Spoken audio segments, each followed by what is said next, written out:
dia, tudo bem? Hoje é sexta-feira, são 10 horas da manhã, 5 de abril, e estamos começando mais um Cresce Esclarece.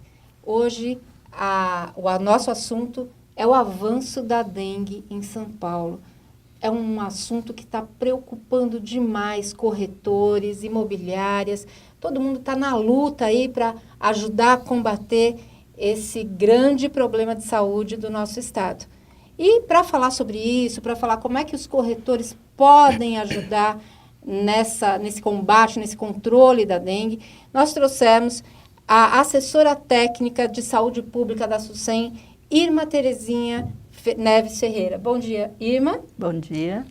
E também trouxemos para falar sobre novas tecnologias nesse sentido de conscientização da população, o professor Ismar Soares de Oliveira, que é titular sênior da USP de São Paulo. Bom dia, professor. Prazer estar aqui. Prazer é nosso em receber vocês. Vocês estão percebendo que a nossa bancada hoje é uma bancada de peso, né?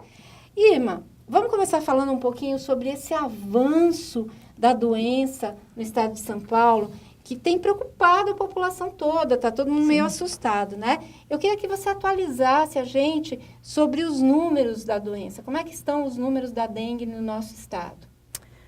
Bom, nós sabemos que a dengue é uma doença cíclica, né? Então, de períodos em períodos, nós esperamos um aumento no número de casos. Então, é uma doença que ocorre mais no verão por causa dessa sazonalidade do vetor, né? O verão e as temperaturas mais altas, a umidade, as chuvas, são condições climáticas que favorecem a proliferação do vetor. Então, nós sabemos que a dengue ocorre de tempos em tempos e que o período mais favorável para que isso aconteça é no verão. Então, nós tivemos os anos de 2018 e 2017 com baixo número de casos de dengue e já se esperava que tivesse um aumento a partir de 2019 e em 2020 também. Então, realmente, esse aumento apareceu, né? Desde o final de 2018, a gente está acompanhando um aumento no número de casos e esse aumento, esse número, ele mudou de 2018 para cerca de 30 mil notificações para 150 mil notificações no mesmo período, né? Então, teve aí um aumento no número dos casos. Esse número que você passou agora de 30 mil, eram do primeiro trimestre? No mesmo período, Primeiro trimestre de 2018, 30 mil. Isso. E agora, primeiro trimestre de 2019? 150 mil notificações. Nossa, né? Eu não estou falando de casos né? confirmados. Casos confirmados, em 2018, no mesmo período, nós tínhamos cerca de 28 mil.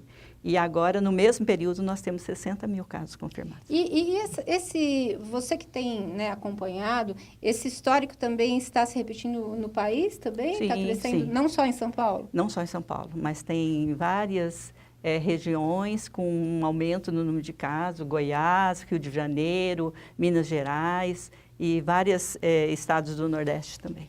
E aqui no nosso estado, quais são as cidades que têm o maior índice, a maior concentração de casos? Sim, mas a região oeste do estado de São Paulo começou na região de Araçatuba, especificamente no município de Andradina, e também vizinho do Mato Grosso, né? Então, uma conexão bem próxima ali.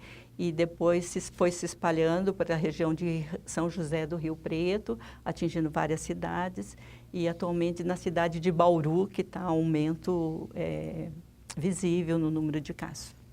É complicado, né? Aqui perto da capital, a coisa está mais tranquila ou não? Por enquanto.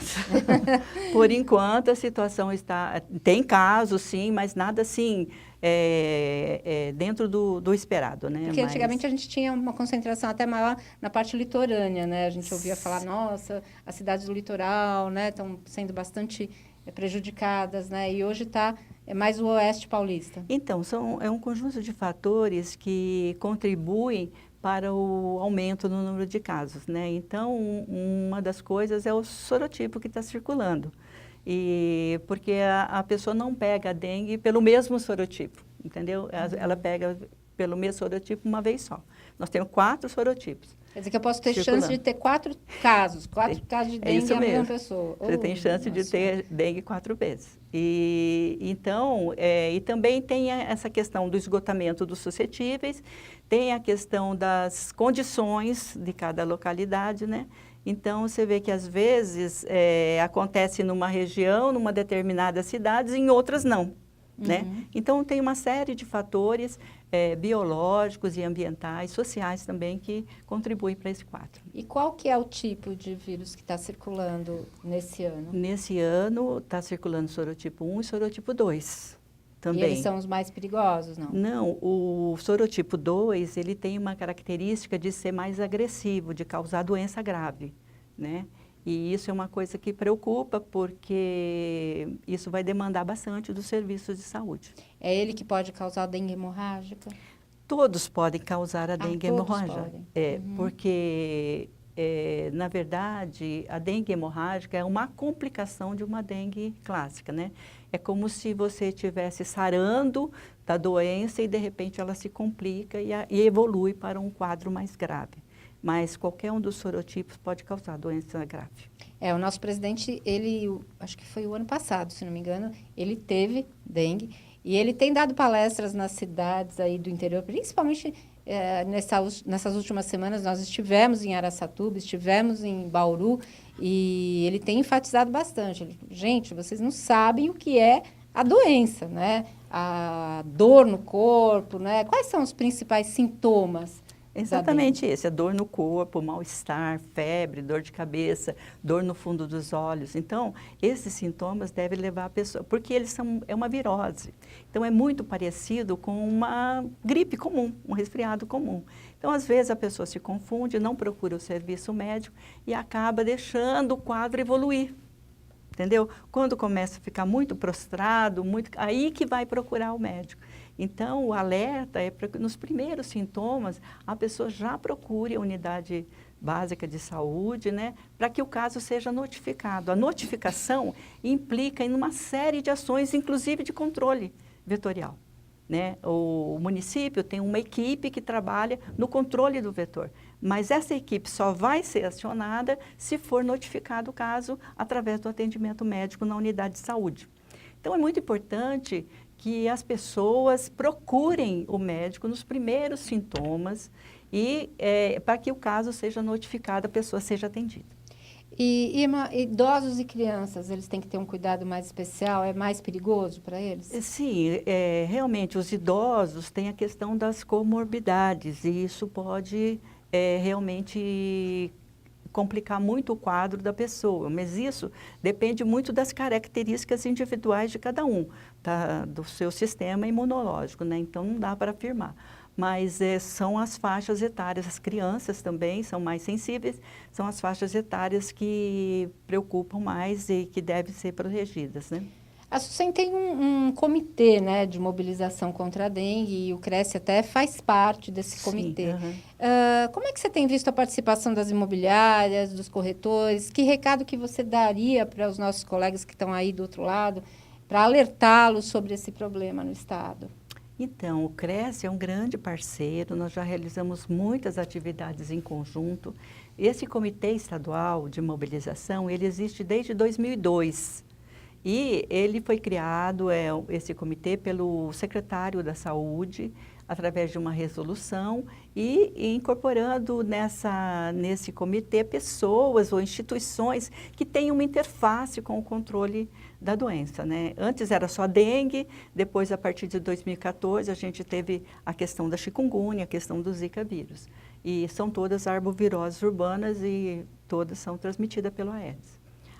O Aedes não transmite somente essas doenças, tem outras também. Febre amarela também, né? Febre amarela na área urbana, né? Porque a febre amarela tem uma circulação no ciclo silvestre.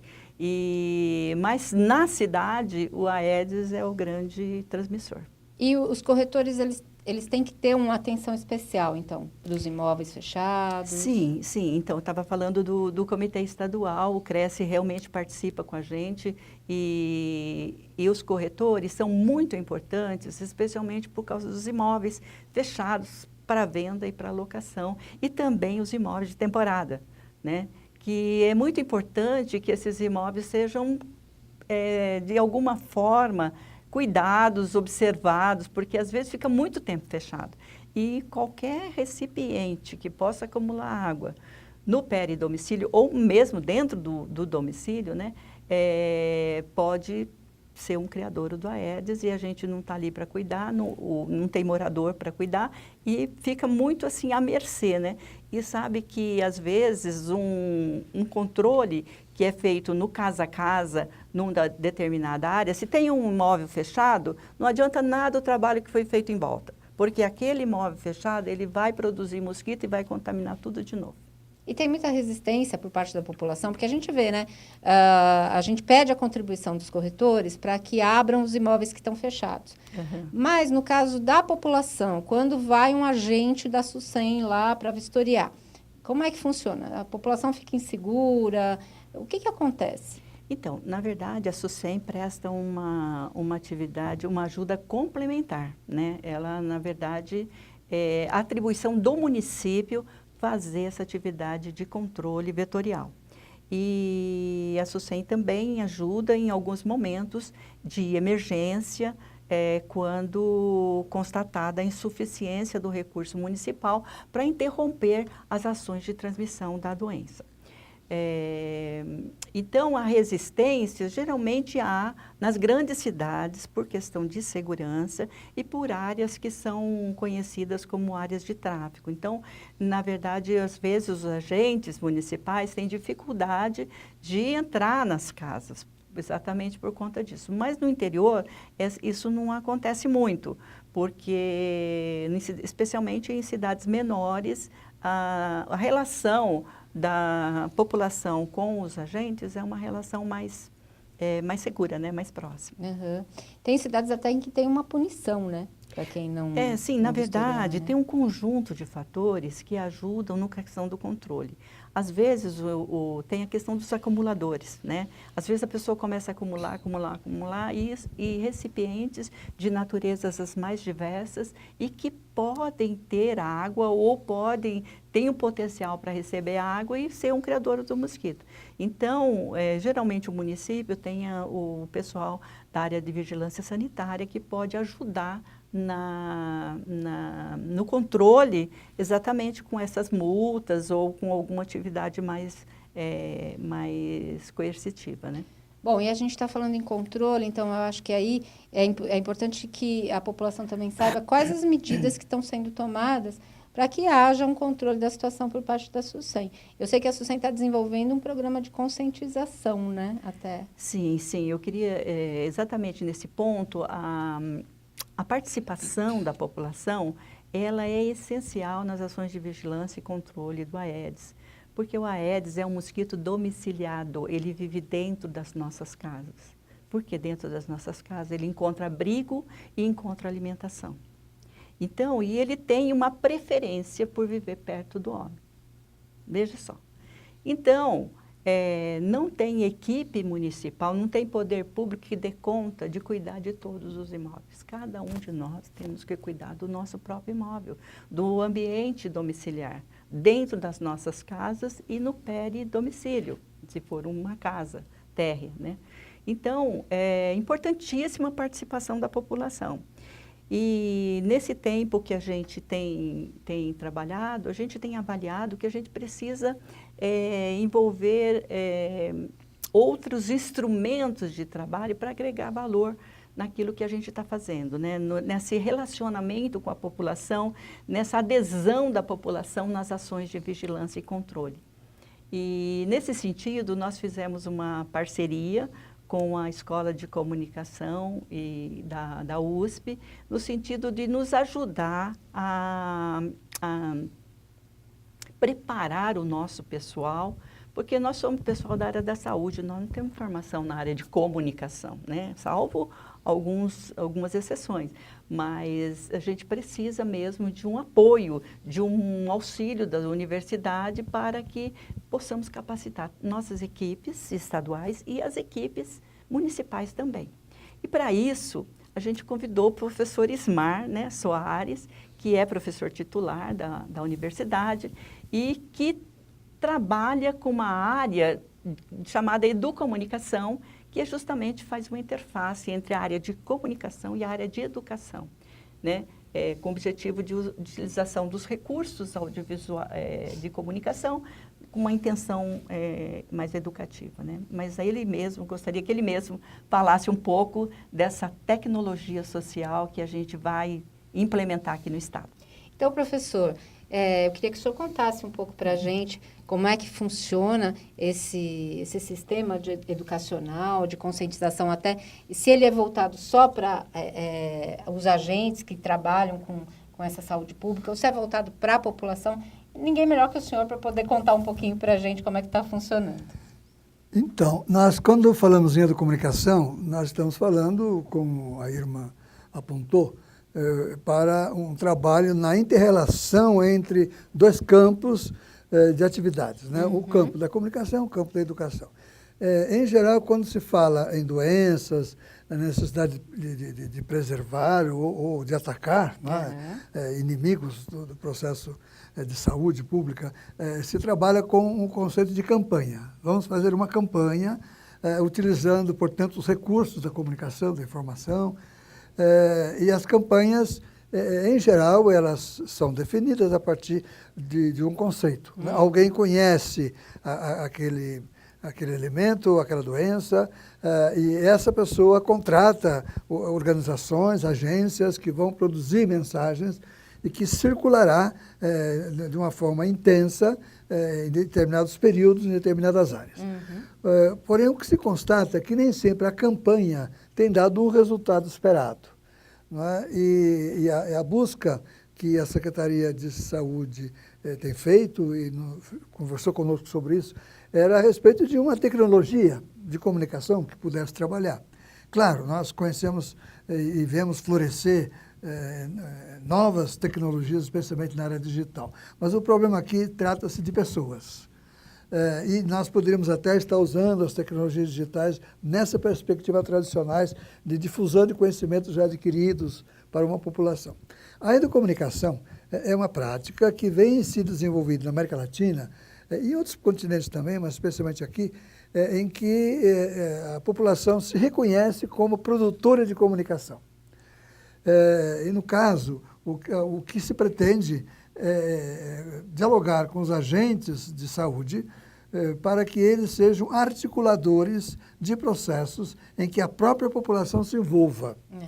E aí nós vamos ter, possivelmente, exemplos, né, ou imaginar exemplos de trabalho, em que esse agente cultural de saúde, num dado município, encontre aliados no processo. Os aliados, não é? Poderão ser escolas, poderão ser igrejas, poderão ser clubes, poderão ser creches.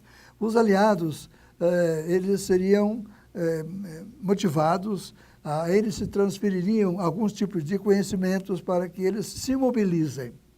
Então, a ideia é que nós tenhamos multiplicadores de conceitos e de práticas dentro dos espaços do município que sejam autogeridos.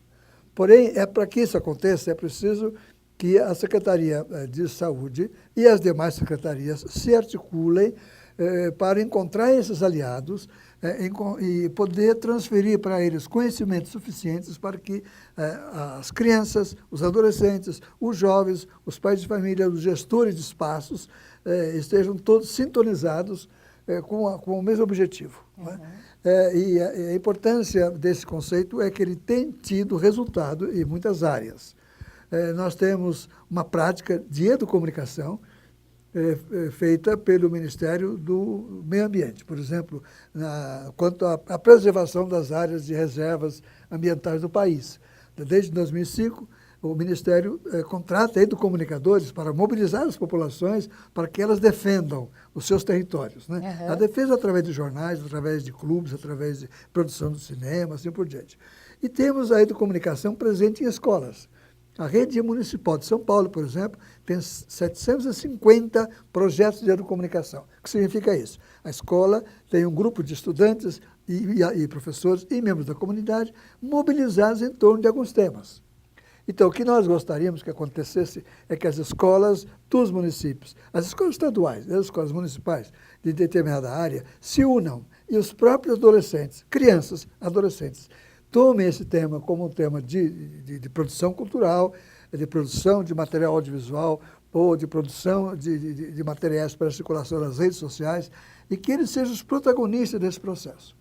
Então, além da campanha, que é importante que aconteça através de seus cartazes, através dos seus apelos, nós teremos uma mobilização social envolvendo distintas camadas da população em torno do mesmo objetivo. De que os objetivos serão definidos, claro, colegiadamente. Então, existem alguns processos de uma produção colaborativa, de uma gestão democrática desses processos, que é próprio do conceito da educomunicação. E, geralmente, essas populações específicas que se mobilizam, elas criam um conteúdo, então? Elas são convidadas, vamos dizer, a criar um conteúdo a respeito de determinada campanha que está sendo o foco da ação naquele momento. Sim. Quando se fala em criar conteúdo, se fala em utilizar recursos da informação não é, para ir direto a alguns pontos, porém, dentro da cultura daquele ambiente. Não é? Então, como é que a população de determinados municípios se mobiliza em termos de produção de conhecimento ali? O que é mais importante? É o fanzine, por exemplo, não é? Ou é o uso do WhatsApp? Isso tudo, as cidades, as regiões têm suas preferências. E a garotada também, e os adultos, têm os seus aliados nesses meios. A produção ela é adequada àquele ambiente, naquele espaço. É o grande princípio geral de promoção, de saúde, de bem-estar, de defesa, assim por diante. Porém, ele recebe um tratamento local. Né? Para isso, o agente de saúde, ainda que não seja um educomunicador formado, ainda que não seja um comunicador profissional, ele é chamado a ter a habilidade de articular pessoas que possam. Articular as emissoras locais de rádio e televisão, os diretores e coordenadores pedagógicos, os organizadores de ONGs, não é? As forças ativas, os pastores e padres as irmãs, né, de uma determinada região, e essa mobilização faria com que a população inteira se envolvesse nesse processo. Eu acho interessante, até o senhor está falando e está me ocorrendo aqui uma ideia. Seria possível, professor, estender esse programa para os corretores de imóveis? Mobilizá-los também nessa luta? Porque nós temos, para deixar claro assim para o senhor, que não conhece ainda o nosso trabalho, nós temos 22 delegacias espalhadas no estado. E nessas 22 delegacias, nós temos corretores que atuam voluntariamente em grupos de trabalho social e que desenvolvem ao longo do ano diversas campanhas com diversos temas, seja na área de saúde, seja na área de solidariedade, campanhas do agasalho, campanhas de doação de brinquedos, enfim. E eles mobilizam a população local em torno desse tema. Então, estava me ocorrendo aqui se existiria a possibilidade de juntar esse agente educador, que é uma força motivacional, com o nosso grupo de corretores em cada uma das cidades onde a gente tem esses grupos. Eu fico muito feliz de ouvir, né, a sua exposição, no sentido de que já existe um envolvimento da instituição com a prática da cidadania. Né? Vocês estão querendo colaborar. Exatamente. Né? E essa colaboração é sempre uma busca de aliados, amigos do bem, né? Como a expressão que se usa para uma organização que trabalha com o Nordeste, amigos do bem. Isso. E aqui no caso, eu acredito que sim, não é?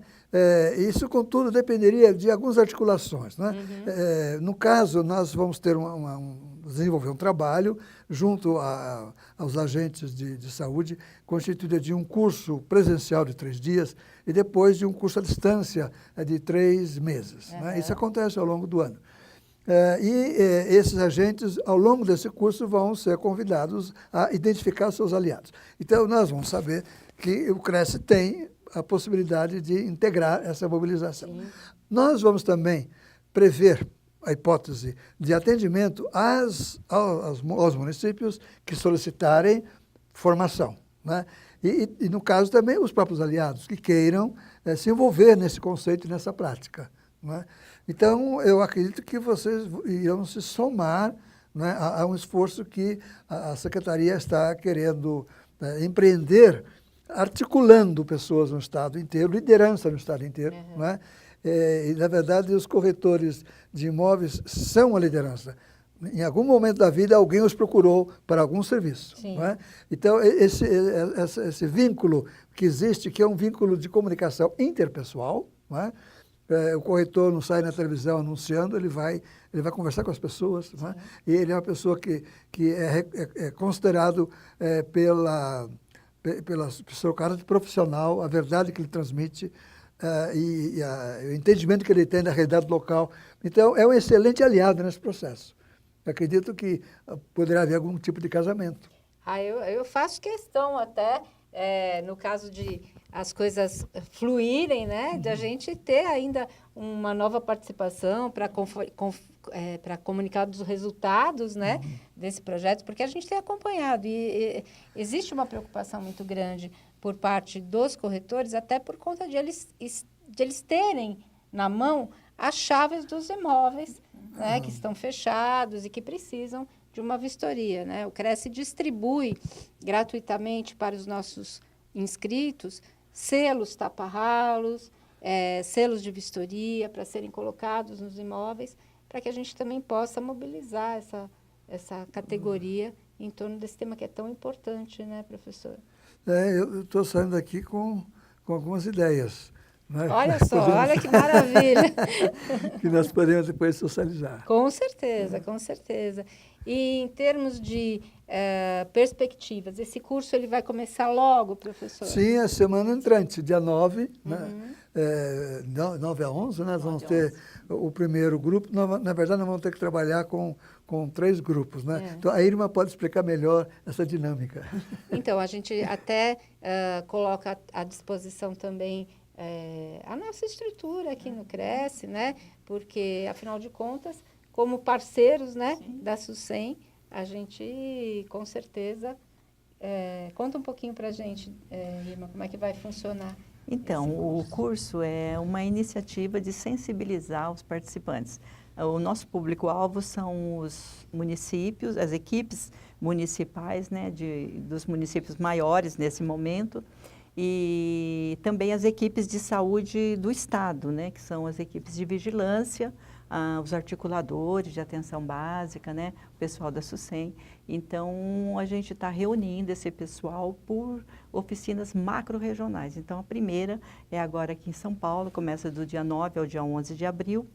E depois, no mês de maio, a gente vai ter uma oficina no município de Campinas, que vai abranger os municípios da região metropolitana de Campinas e da região de Sorocaba também. E no mês de junho a gente tem uma outra oficina no município de Bauru, que vai reunir todo o oeste do estado, desde Rio Preto, Ribeirão, Prudente, Marília, Araçatuba, vamos reunir todos em Bauru.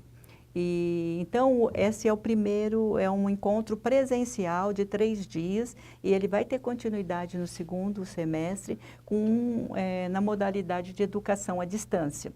Então, a nossa pretensão é apenas sensibilizar esse público para essa tecnologia social que pode mudar, dar uma virada na questão da dengue no estado de São Paulo. No sentido de que nós aprendamos técnicas que envolvam a população numa vigilância ativa.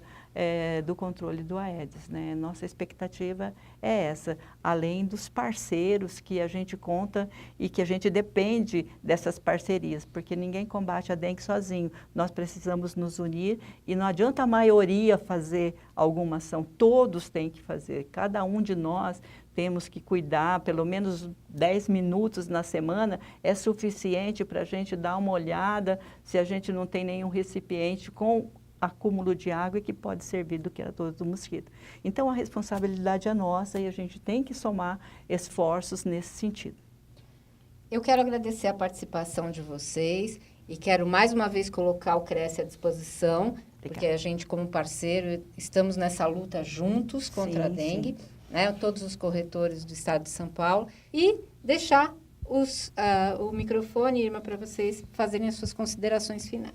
Eu que agradeço a parceria do Cresce, que sempre promoveu bastante ações e especialmente de sensibilização entre os corretores. Nós já tivemos algumas iniciativas de capacitação dos corretores, inclusive criando um checklist para que ele pudesse olhar alguns recipientes nos imóveis e saber quais as medidas a tomar. E estamos também à disposição para que, eventualmente, novas capacitações possam ser realizadas. Estamos à disposição no sentido de compartilhar nosso conhecimento e as nossas tecnologias para que possamos atingir esse segmento tão importante da sociedade, que é o segmento imobiliário, né? Também estamos à disposição e agradecemos essa parceria que promove a saúde.